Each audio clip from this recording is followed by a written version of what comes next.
A very warm welcome to all of you joining the LSE Department of Gender Studies in celebrating its 30 years of critical, intersectional, interdisciplinary, and transnational research, teaching, and public engagement. My name is Ania Plomien, and I am an associate professor here at the Department of Gender Studies and deputy head for research.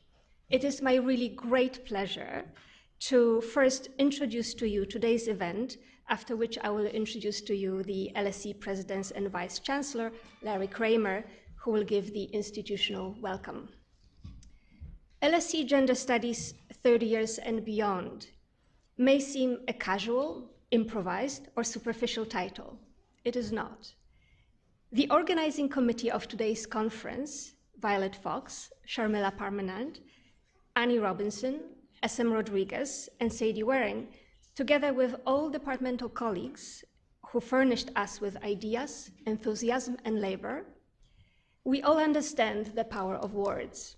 So let me give you just a glimpse of what lies beneath LSE Gender Studies 30 years and beyond in 3 short vignettes. Gender Studies, 30 years and beyond. And so gender studies developed alongside and emerged out of women's studies, with the first course being taught at Free University in Seattle in 1965, and the first program being established in 1970 at San Diego State University. In Britain, the first course with the explicit women's studies was taught at the Ante University in 1968 as a course, while the first UK-based MA in women's studies opened at the University of Kent in 1980. In Latin America, universities launched women's and gender studies degrees in the mid-1980s, followed by African and Asian universities. And in India, academics grappling with the questions, where are the women, throughout the 1980s have institutionalized the field by the late 1990s. Elsewhere, despite long histories of feminism, the creation of women's and gender studies was more recent. The American University in Cairo was set up in gender in 2006, and the Cairo University in 2016 also set up a program in gender. Countries across the MENA region being offered courses across the MENA region being offered in Morocco, Lebanon, Sudan, but struggles to establish stand-alone gender and women's studies continue there and elsewhere. So gender studies is a qualified global phenomenon. And 2023 dissertation project, Women's Studies Worldwide, Cartographies of Transnational Academic Feminism by Clara Montag, generated a digital map in which we feature more than 1,000 degree programs and research centers in over 80 countries. These have proliferated into formations with shared epistemic and political genealogy with women's studies, but with meanings and labels that have developed into distinct interventions. Gender as a useful category of analysis, as we know from Joan Scott, that of course rejects a reduction to either female gender or a simple binary between men and women, is reflected in the varied configurations of gender, women's sexuality, queer, and feminist studies, to name some terms that signify the field's engagement, expansion, and diversification. It's generated by its practice of reflexivity, its response to conflict, and its engagement in dialogue. The rich intellectual tradition of this interdisciplinary field owes its success and relevance to questioning established theories and methodologies, to formulating new concepts and paradigms across humanities, social sciences, life sciences, adopting understanding of power where gender, class, race, ethnicity, sexuality, age, ability, nationality are deemed central to analysis, fostering equitable and ethical learning, students' critical and analytical skills, and investigating issues in diverse regions of the world. Substantively too, knowledge production continues to draw on gender and intersectionality as complex analytical frameworks, attending to local and transnational concerns as research develops work on the body and queer theory, sexuality, masculinity, post and decolonial analysis, transnational feminist activism, while those earlier identified issues underpinning gender power relations, violence, economic exploitation, reproductive rights, and justice, continue to demand attention. And this brings me to Vignette 2, 30 years. In the academic year 1993-94, an interdisciplinary gender institute was established to respond to the urgent need to explore the politics and structure of gender. On our conference mini site, hosted on the departmental website, you will find a section titled Our Origin Story, the History of Gender Studies at the LSE. So I will not repeat everything that is written there. It's based on a project by Faith Armitage and Carolyn Pedwell. And the story documents how gender was put on the map at the LSE. I'd like to encourage you to read through this archive, this record, while I draw out some of the issues to contextualize 3 decades of gender at the LSE, and also to pay tribute to some exceptional and extraordinary colleagues that have helped to put gender at the LSE on the map. In 1991, LSE colleagues with interest in gender organized a series of seminars and lectures. This gender research group not only created a buzz around gender, but helped to convince the school that gender is indeed a legitimate and a viable academic pursuit. The gender research group was coordinated by Hazel Johnston, who volunteered for this role her time, organizational talent, sharp intellect, humor, and to many of us who were fortunate to be working with Hazel until her untimely death a year ago, friendship. Hazel played a key role in establishing and in managing the department over 3 decades, if you count that research group as a prelude. As she herself said, I interfere in everything. Our celebration today is in large part thanks to Hazel. Many scholars and administrators were crucial to the establishing of gender at the LSE. Sylvia Chant, Derek Diamond, Simon Duncan, Sonia Livingstone, Jan Stockdale, Gail Wilson, all held formal administrative roles and championed the gender cause. In July 1993, the university finally approved the GI's first postgraduate degree in gender studies, with 2 students signing on to take gender in October for the 1993-94 session. A year later, the GI had 11 MSc students and 2 PhD students.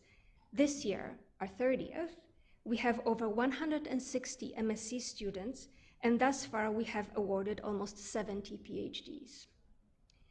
I'd like to also acknowledge Mary Evans, who was the first external examiner in this first academic 1993-94 year, and currently still serves on the department research committee.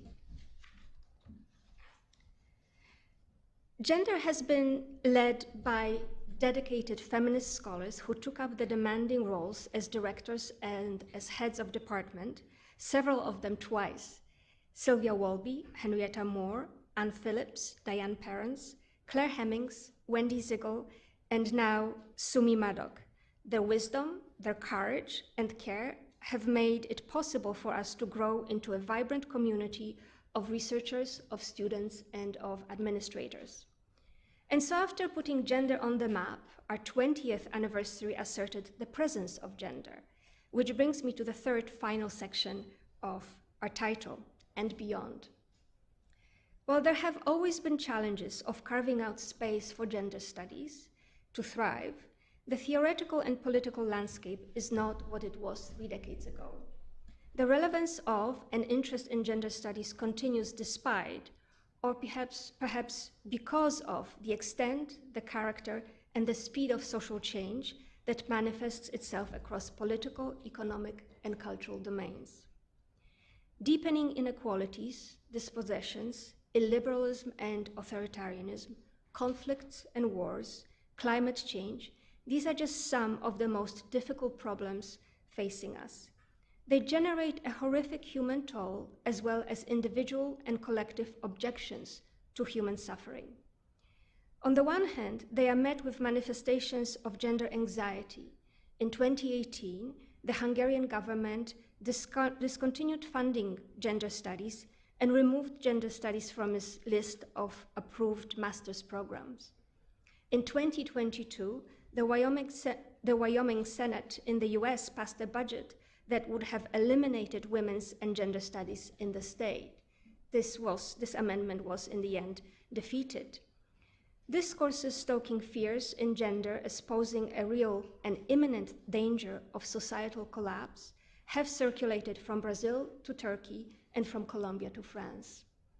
On the other hand, they are met with intellectual and political work for social justice, a process of struggle for a meaningful solidarity, following bell hooks, the kind of solidarity across difference that does not erase or marginalize.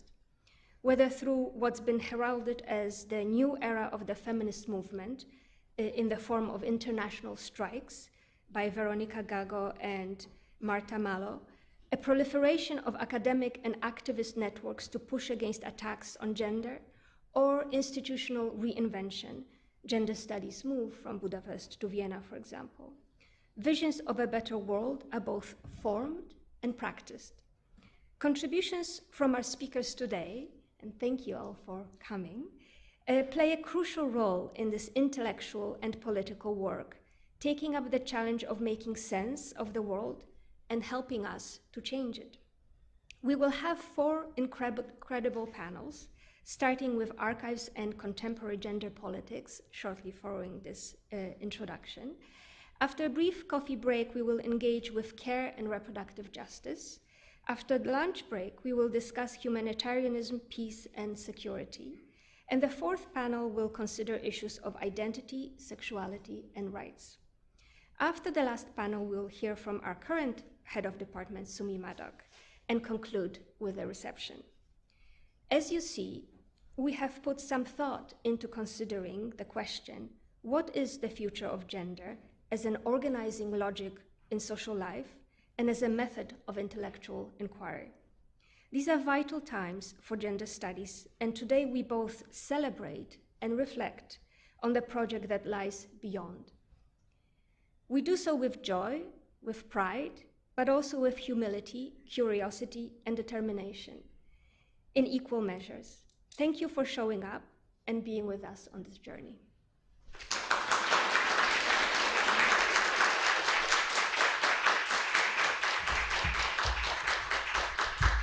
And just let me now invite LSE's President and Vice Chancellor, Larry Kramer, who has officially started his role at the LSE just over a month ago. Larry Kramer is Professor of Law. He specializes in constitutional law and history. And he joined the LSE after a decade in philanthropy as president of the William and Flora Hewlett Foundation. Prior to that, he served as Dean of Stanford Law School. Welcome, Larry. Thank you. So thank you, and good morning. It's my pleasure to have the chance to welcome you and sort of speak officially welcome on behalf of the London School of Economics and Political Science. I'm still relatively new to LSE, as you heard, and still learning about its people and its departments, its research and its teaching. But it really hasn't taken long to see the depth and the breadth of excellence that exists here across the faculty and disciplines and students. So within that framework, and that's really what I want to say a few words about, the Department of Gender Studies has a special place at the university. It is, as you may know, I learned after I got here, the largest such department in Europe and the 2nd largest in the world. It's known around the world, that I did know, for its award-winning teaching and scholarship, which includes, this I did not know, but just learned, the LSE Student Union's Best Department Award a couple of years ago. At LSE, gender studies is a core hub of critical interdisciplinary scholarship. As important, it brings together the humanities and social sciences, which makes it unique both at LSE and, I believe, among gender studies departments generally. And I confess, I wouldn't mind seeing more humanities folded into our commitment to social science. So I think that's a really important part of the department. Those features matter to LSE and to the Academy generally for a number of reasons. At LSE, the work of the Gender Studies Department responds to the urgent need to research, teach, and apply knowledge about the structures, formations, and changes in gender relations around the world, something that's particularly important to a school like ours with one of the most international student bodies in the world. The department is a nodal point for research and thinking about gender at LSE, touching in ways large and small the work of every other department and research unit at the university, and in ways that I sometimes think the members of the department don't themselves fully appreciate or know. More broadly, our Department of Gender Studies has pioneered and convened an intersectional, international, and transnational community of scholars for teaching, research, and public engagement of critical theory and scholarship. Ideas matter. That's why I left an organization whose mission was to give away money to return to one whose mission is debate, deliberation, and the development of ideas. Because in the end, it's ideas that shape the world. And many of these ideas, including many of the most visionary ones, have come from critical social science. All of which is just a long way of saying that the Gender Studies Department and the work of its faculty and students are essential to the mission and vision of LSE as a social science university that, to repeat the school's founding mission, which we do all the time, is dedicated to understanding the causes of things for the betterment of society. And I say that half jokingly, although I actually usually find mission statements really empty and boring, and have always been surprised at how much time and effort people put into articulating them. But I actually think the one here is meaningful for this university and what it does. And I emphasize that because we're in the midst of a period of particular intolerance around challenging ideas and around ideas that challenge. I'm old enough to have been through this before, and we've seen other periods in which polarization about ideas becomes intolerance.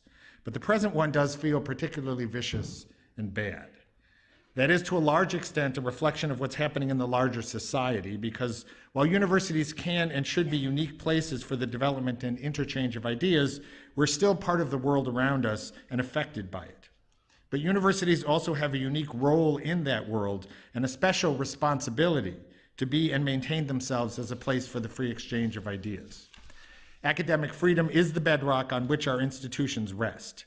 Today's unpopular ideas may prove to be tomorrow's truths, or they may not. But we won't know unless we protect the space for them to be heard and challenged and promoted and denied and debated. When I was a freshman in college, I read On Liberty. And John Stuart Mill most certainly would not be considered a critical scholar. A passage from the book has stuck with me my whole life. Complete liberty of contradicting and disproving our opinion is the very condition which justifies us in assuming its truth for purposes of action. And on no other terms can a being with human faculties have any rational assurance of being right. Attacks on gender studies and critical scholarship are part of a wider effort to defeat ideas by shutting them down, an effort that is increasingly coming to be seen as permissible and mainstream by people throughout our politics and society. It's important that we stand against this and ensure, at the very least, that our universities remain domains where the right to speak even the most controversial ideas is protected on all sides. This 30th anniversary celebration is thus more than just a celebration of 30 years of impactful teaching and research. It's a moment to reaffirm the importance of what the department does and its role within LSE and in the larger world. So congratulations on 3 decades and on what will surely be a day of absorbing and engaging discussion. Thank you.